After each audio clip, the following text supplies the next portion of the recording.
तो फिल्म की शुरुआत में हमें नामी नाम की एक लड़की दिखाई जाती है जिसकी आंख अलार्म बजने पर खुलती है। नामी सारा ही दिन मोबाइल इस्तेमाल करती रहती है, जिसकी ऑफिस में काम करते वक्त, किसी से बातें करते वक्त और पार्टी में भी बस मोबाइल इस्तेमाल करती रहती है। फिर पार्टी करने के बाद रात को वो बस के जरिए घर जा रही होती है, तो वहाँ उसकी आंख लग गई थी। उसे पता नहीं चलता और उसका मोबाइल गिर जाता है और जब वो जागती है तो उसे अपने मोबाइल का ख्याल ही नहीं रहता। मोबाइल के बगैर ही वो अपने घर आ जाती है, जिसके बाद वो एक लड़के को मिल जाता है। फिर अगले दिन भी नामी अपने घर गहरी नींद में सोई हुई थी, जहाँ तभी उसकी दोस्त आकर उसे जगाती है और तब नामी को ख्याल आता है कि उसका मोबाइल गायब है, इसीलिए वो उसे ढूंढने लगती है। पर जब मोबाइल नहीं मिलता तो वो अपने नंबर पर कॉल करती है और फोन एक औरत उठाती है। असल में जिस लड़के के पास फोन था वो अपनी मॉम की रिकॉर्डिंग के जरिए उससे बातें कर रहा था, मतलब कि बोल उसके मुँह में रही थी और वो उनकी आवाज ही नामी को सुना रहा था। वो औरत उसे बताती है कि हाँ, तुम्हारा मोबाइल मेरे पास ही है। ये सुनकर नामी उसे एक होटल में बुलाती है, जिस पर वो मान भी जाता है। वो लड़का फिर उसका मोबाइल चेक करने लगता है, पर पासवर्ड की वजह से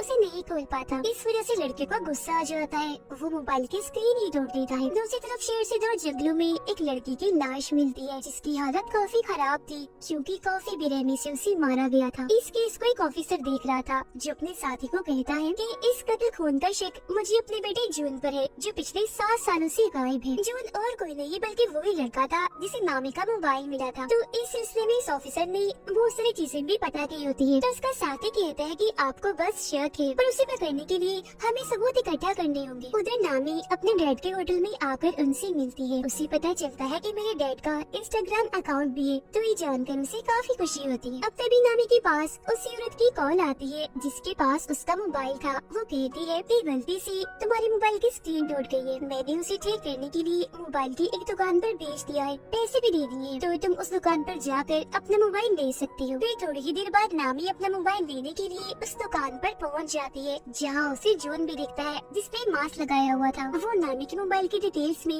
उसका पासवर्ड भी पता लगवा देता है और फिर उसका मोबाइल ठीक करने के दौरान वो उसमें एक हैक करने वाला सॉफ्टवेयर भी डाल देता है और उसके मोबाइल का एक डुप्लीकेट फोन बनाकर नामी को दे देता है। वो फिर वहाँ से चली जाती है। अब जो नामी अपने मोबाइल पर कह रही थी वो सब जून भी देख रहा था, क्योंकि उसने नामी के मोबाइल को अपने कंट्रोल में कर लिया था और ये भी उसे चला सकता था। वो उसके चैट्स यानी मैसेजेस पर वो किससे बात करती है, कॉल्स, यहाँ तक कि खुद नामी पर भी कैमरा के जरिए नजर रख रहा था। फिर रात में जब नामी अपने डैड के होटल में काम करवा रही थी तो तब जून भी वहाँ आता है और उसे बताता है कि मैं यहाँ आता रहता हूँ। वो उसे इसलिए नहीं पहचान पाती क्योंकि दुकान में उसने मास्क लगाया हुआ था। वो नामी से यहाँ की सबसे खास शराब मांगता है। अब क्योंकि वो उसके मोबाइल पर नजर रख रहा था तो उसे सब पता चल जाता है कि नामी को कौन कौन सी गेम्स पसंद है और किन किन चीजों में उसकी दिलचस्पी है, जिससे वो नामी को इम्प्रेस मुतासिर कर लेता है। और अब उसे अपने बारे में भी बताता है कि मैं एक ऐसी कंपनी में जॉब करता हूँ जो सॉफ्टवेयर, कंप्यूटर और इंटरनेट से जुड़े सारे काम करती है। उन दोनों को बातें करते हुए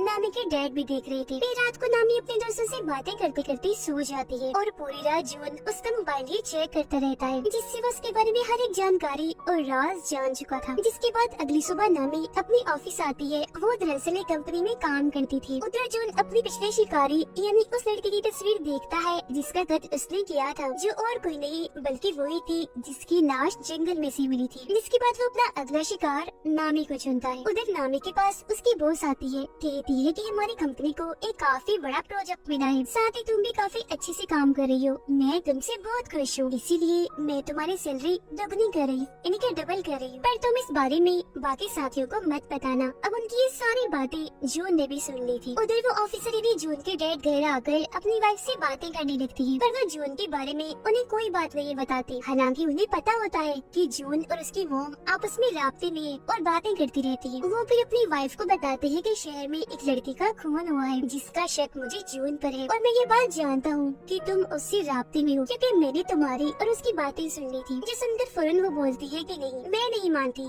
मेरा बेटा ऐसा नहीं कर सकता, वो किसी का खून भला क्यों करेगा।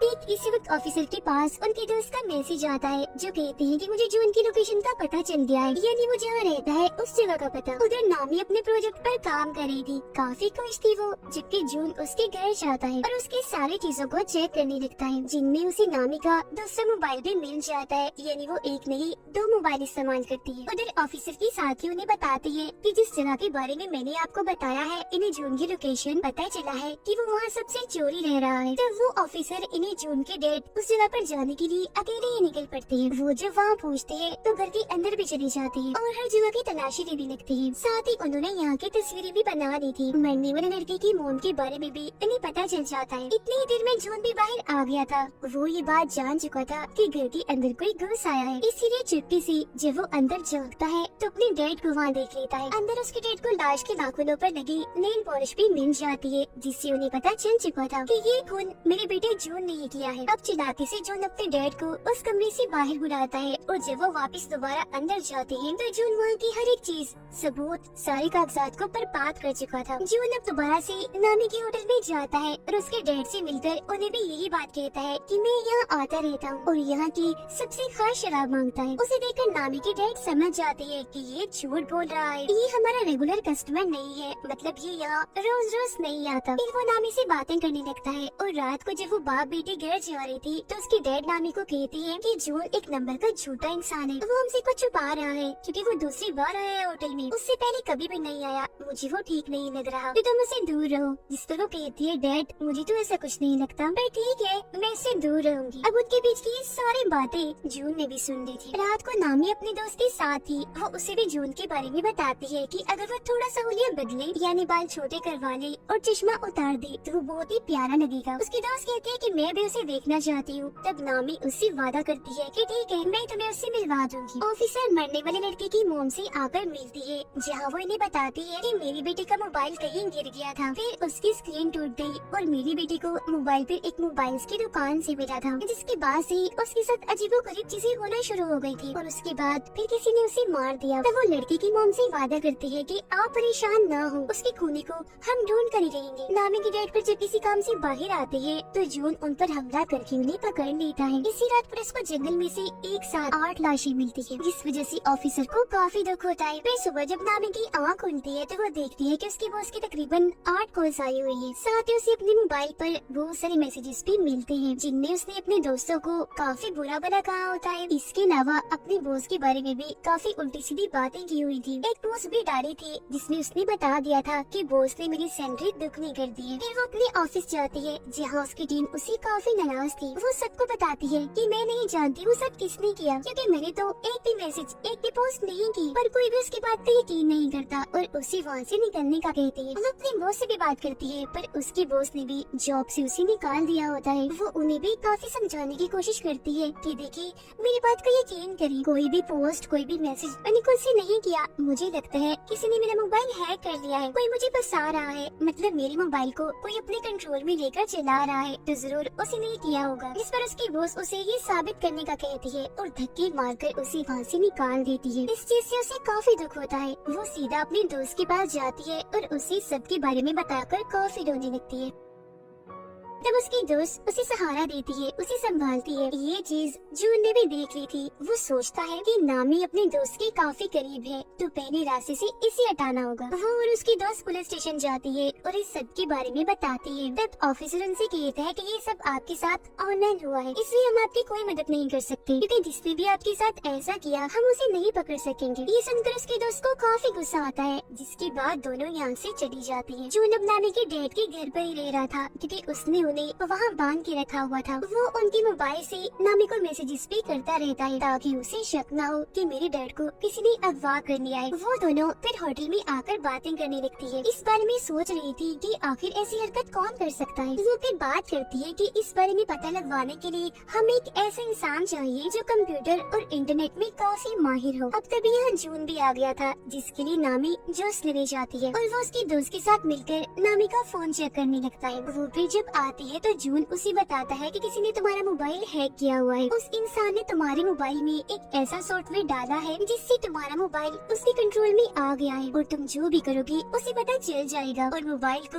वो अपने तरीके से भी चला सकता है। वो फिर नामी को बाहर लाता है और बताता है कि ये काम किसी करीबी का है। वो करीबी जिसे तुम्हारे मोबाइल का पासवर्ड भी पता है, क्योंकि पासवर्ड खोलने के बाद ही उसने ये सब किया होगा ना। अब तभी उन दोनों की तस्वीर चुपके से नामी की दोस्त बना रही थी, जिससे उसे काफी अजीब लगता है। वो भी होटल में जब आती है तो उसकी दोस्त उसे एक खबर दिखाती है जिसमें पुलिस को एक साथ 8 लाशें मिली थी। अब उसकी दोस्त नोट कर लेती है कि नामी मुझसे बात नहीं कर रही। वो उससे इसकी वजह पूछती है कि तुम मेरी बात क्यों नहीं सुन रही, तुम्हारा मूड भी खराब है, क्या हुआ, नाराज हो? जो सुनकर नामी भड़क जाती है, कहती है कि मुझे तुम पर शक है, ऐसा मेरे साथ तुमने किया होगा क्योंकि मेरे पासवर्ड तो सिर्फ तुम ही जानती हो। जो सुनकर उसकी दोस्त को काफी बुरा लगता है। वो कहती है कि तुम कल की आई उस लड़की जून की वजह से मुझ पर शक कर रही हो। ठीक है, अगर तुम्हें ऐसा ही लगता है तो मैं तुमसे दूर चली जाती हूँ। इतना कहने के बाद वो नामी से अपनी दोस्ती तोड़कर चली जाती है। वो काफी दुखी थी, रो रही थी और ये चीज जून भी देख लेता है। उधर पुलिस मरने वाले लोगों की लाशें जब उठा रही थी तब उनका सामान भी देखा जाता है, जो देखकर ऑफिसर काफी परेशान हो गई थी। तब उनका साथी कहते हैं कि ये काम आपका बेटा ही कर रहा है, हम जानते हैं, तो हमें उसे पकड़कर रोकना होगा जल्द से जल्द, क्योंकि चीजें काफी आगे तक निकल गई हैं। तब ऑफिसर कहती है तो सबसे पहले तुम उस मोबाइल की दुकान को ढूंढो जहाँ जून काम करता है। इस पर उसका साथी हाँ बोलता है और ये दोनों वहाँ से निकल जाते हैं। नामी होटल में बैठी अपनी और अपनी दोस्त की वीडियो देख रही थी। वो काफी दुखी थी और अपना मोबाइल गिरा देती है जिससे स्क्रीन फिर से टूट जाती है। उधर ऑफिसर और उनके साथी को जून की मोबाइल की दुकान मिल जाती है, पर उसने यहाँ की हर चीज को तबाह बर्बाद कर दिया था। लेकिन कुछ पेपर्स के जरिए उन्हें 8 कस्टमर्स के बारे में पता चलता है जो और कोई नहीं बल्कि वही लोग थे जिनकी लाशें इन्हें मिली थी। ऑफिसर बताते हैं कि मुझे 9वीं लड़की की डिटेल्स भी पता है जो मरने वाली है और वो डिटेल्स मुझे जून के घर से ही मिली थी, तो अब हमें उसको बचा लेना चाहिए। जो सुनकर उनका साथी कहते हैं कि हमें इस सब के बारे में खबरों में भी चला देना चाहिए ताकि जून को जल्द से जल्द पकड़ा जा सके। अब तभी इधर नामी भी आ जाती है, उसने इन दोनों की बातें सुनी थी और जब वो वहाँ जून का नाम देखती है तो समझ जाती है कि और किसी ने नहीं बल्कि जून ने मुझे फंसाया है। उसने मेरा मोबाइल हैक करके वो सारे मैसेजेस और पोस्ट किए थे, उसकी वजह से ही मैं आज अकेली हूँ, मेरे पास नौकरी भी नहीं है और मेरी इतनी अच्छी दोस्त मुझे छोड़कर चली गई है। वो मजीद जून की कंपनी में कॉल करती है जहाँ से उसे पता चलता है कि इस नाम का कोई भी वर्कर यहाँ काम नहीं करता। जो सुनकर नामी को जून पर काफी गुस्सा आता है और वो फैसला करती है कि मैं उसे अपना बदला लेकर उसे सबक सिखा कर ही रहूंगी। उसकी ये बातें ऑफिसर ने भी सुन ली थी, पर वो उसे ये बात नहीं बताते कि जून एक सीरियल किलर भी है, यानी एक खूनी जिसने न जाने कितने लोगों को मार दिया है। पर वो सिर्फ ये कहते हैं कि मैं भी जून को पकड़ना चाहता हूँ, वो अच्छा लड़का नहीं है। जिस पर नामी उन्हें एक आइडिया देती है कि मैं ऐसा करूँगी कि उसे मिलने के लिए घर बुला लूंगी, मैं आप लोगों को भी बता दूंगी, तो उसे पकड़ने के लिए फौरन आप लोग आ जाना। जिस पर वो दोनों ऑफिसर्स मान जाते हैं। फिर अगले दिन जून के पास नामी का मैसेज आता है जो उसे मिलने के लिए बुलाती है, जबकि उसके घर के बाहर नीचे दोनों पुलिस ऑफिसर्स गाड़ी में जून की आने का इंतजार कर रही थी। अब जून नामी की ख्वाहिश के मुताबिक अपना हुलिया बदलता है, जैसे वो अपने बाल काट कर चश्मा उतार कर उसे मिलने जाता है। वो उसके घर के बाहर नीचे पहुँचता है जबकि नामी ऊपर अपने घर में तैयार हो रही थी। नीचे जब जून आगे बढ़ रहा था तो दोनों पुलिस ऑफिसर्स उसे पकड़ लेते हैं, पर उसका चेहरा देखकर समझ जाते हैं कि जून नहीं है बल्कि कोई और ही है, क्योंकि दरअसल हुलिया बदलने की वजह से उसे पहचान नहीं पाई। अब जून उन दोनों को धमकाने लगता है कि मैं तुम्हारे खिलाफ रिपोर्ट करूंगा क्योंकि मैं मासूम हूँ, बेकसूर हूँ और तुम मुझ पर शक करके गन दिखा रही हो। इस प्रोफेसर का साथी कहते हैं वो दरअसल हमें गलतफहमी हो गई थी, हम किसी खूनी को ढूंढ रहे हैं। पर जून उनसे कहता है कि खैर जो भी है देख लूंगा तुम्हें। इतना कहने के बाद वो वहाँ से चला जाता है, जबकि दोनों ऑफिसर्स ऊपर आकर नामी से मिलती है। वो उन्हें बताती है कि जो उनका मैसेज आया है उसका कहना है मैं मसरूफ हूँ, आज बाद में मिलूंगा। वो फिर कहते हैं कि मैं अपना मोबाइल ठीक करने के लिए दे रही हूँ, तब तक दूसरा मोबाइल इस्तेमाल करूंगी और जब मेरा पहला मोबाइल मुझे मिल जाएगा हम उसे पकड़ लेंगे, जिसके लिए ऑफिसर्स भी मान जाते हैं। अब ऑफिसर के पास पुलिस स्टेशन से कॉल आती है। एक ऑफिसर उन्हें बताता है कि ये बात अब सबको पता चल गई है कि ये सारे खून और किसी ने नहीं बल्कि आपकी बेटी जून ने की है, तो अब से आपको इस केस से दूर रहना होगा ताकि आपको कोई खतरा न हो। ये सुनकर वो काफी परेशान हो जाती है। अब नामी अपने दूसरे मोबाइल को निकाल कर उसमें अपनी सिम डालती है और ऑन करके उसे चलाकर बाहर आती है। ऑफिसरों से कहती है कि तुम्हारी जान को भी खतरा है तो तुम भी किसी ऐसी जगह पर चली जाओ जहाँ तुम महफूज रह सकती हो। तो वो कहती है कि मैं अपने डैड के घर चली जाती हूँ, वही मेरे लिए ठीक जगह होगी। जिसके बाद वो ऑफिसर्स के साथ वहाँ जाने के लिए निकल जाती है। वो जब वहाँ पहुँचती है तो ऑफिसर उसे अपना कार्ड देता है, जिस पर वो कहती है कि ठीक है कुछ भी हुआ मैं आपसे राब्ता करके बता दूंगी, और घर के अंदर चली जाती है। अंदर आने के बाद वो अपने डैड को आवाज लगाने लगती है कि मैं आ गई हूँ। फिर अपने कमरे में जाकर जब वो मोबाइल इस्तेमाल कर रही थी तो उसे जून के नए नंबर से मैसेज आता है। वो जब उसे कॉल करती है तो फोन बजने की आवाज उसे यही इसी घर से आ रही थी। वो चौंक जाती है और फौरन ऊपर जाकर चेक करती है, पर वहाँ पर कोई भी नहीं था। लेकिन वो फिर भी डर गई थी, इसीलिए ऑफिसर को फौरन कॉल करने लगती है। पर तभी उसका मोबाइल अपने अपने आप ही चलने लगता है। जो देख वो समझ गई थी कि जून ने इस मोबाइल को भी हैक कर लिया है। उसे अपने डैड की फिक्र होने लगती है, तो वो उन्हें हर जगह ढूंढ रही थी जहाँ उसे जून मिल जाता है। वो कहता है कि अगर तुम अपने डैड को जिंदा देखना चाहती हो तो दोनों ऑफिसर्स को अभी मैसेज करो कि मैं यहाँ बिल्कुल ठीक हूँ, महफूज हूँ, तो आप फिक्र मत करना, हम 2 दिन के बाद मिलेंगे। अब ना चाहते हुए भी नामी अपने डैड की जान बचाने के लिए उन्हें ये मैसेज कर ही देती है। वो यहाँ उसे पूछती है कि मैंने तुम्हारा क्या बिगाड़ा था, तुमने मुझे ही क्यों पकड़ा? तो वो बताता है कि मुझे तुम्हारा मोबाइल बस में से मिला था, तो इसीलिए मैंने तुम्हें अपना शिकार चुना, क्योंकि जाहिर है मोबाइल के जरिए मुझे तुम्हारे बारे में सब पता चल सकता था, तो भला मैं तुम्हें फिर कैसे छोड़ता। फिर वो नामी को बाथरूम में उसके डैड के पास लाता है जहाँ उन्हें बांध के रखा हुआ था। वो उन्हें मारने की धमकी देता है। तब नामी कहती है कि तुम मेरे डैड को मत मारो प्लीज, मैं कुछ भी करने को तैयार। जो सुनकर जून उसे खुद को टेप की मदद से बांधने का कहता है, और जब नामी उसकी मदद से ऐसा कर लेती है तो वो उसके डैड को डुबोकर मारने के लिए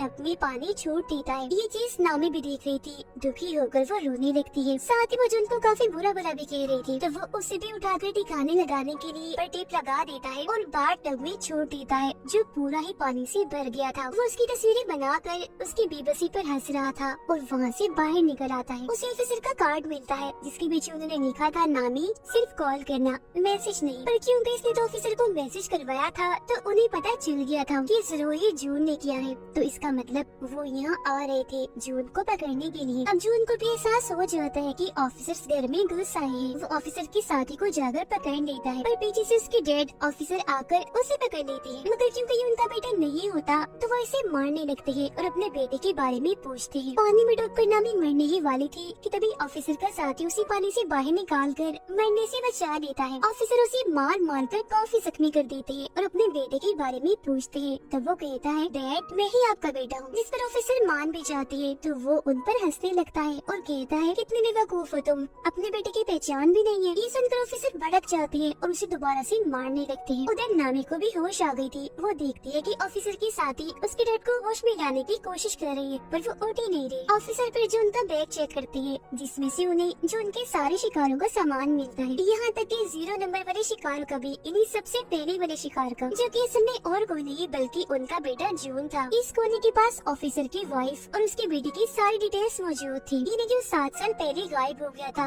असल में वो गायब नहीं हुआ था, 7 साल पहले ही इस कोने ने उसे मार डाला और तभी से जून की पहचान देकर इन्हें जून बनकर लोगों को मार रहा है। ये जानकर ऑफिसर को काफी दुख होता है, इसीलिए वो गन लेकर खूनी को मारने के लिए जाती है। खूनी उन्हें बताता है कि मैं आज भी जून बनकर तुम्हारी वाइफ से बात करता हूँ। कितने भोले हो आप लोग, पता लगवा ही नहीं पाए कि जिसे तुम बात कर रहे हो अपना बेटा समझकर, वो तो तुम्हारे बेटे का असली कातिल है। उसकी ये सारी बातें नामी भी सुन लेती है। वो गुस्से से भरे बाहर आती है, ऑफिसर से गन छीनकर उस खूनी को मार देती है। वो पर देखती है कि मेरे डैड को होश आ गई है, मतलब कि वो जिंदा है। इस बात से जज्बाती होकर वो अपने डैड के गले से लगकर काफी रोती है। फिर उसका इलाज करने के लिए उसे एम्बुलेंस के जरिए हॉस्पिटल भेज दिया जाता है, जहाँ से पुलिस भी सभी मरने वालों की चीजें इकट्ठा कर रही थी। कुछ दिन के बाद सभी को खूनी के बारे में पता चल जाता है, यानी कि वो ऑनलाइन ही इंटरनेट के जरिए ही लोगों को पकड़कर उन्हें मारता है और अब वो मारा जा चुका है। बस इससे ज्यादा और कोई जानकारी नहीं मिल पाती। फिर नामी जब अपने डैड और दोस्त के साथ होटल में थी तो कोई चुप्पी से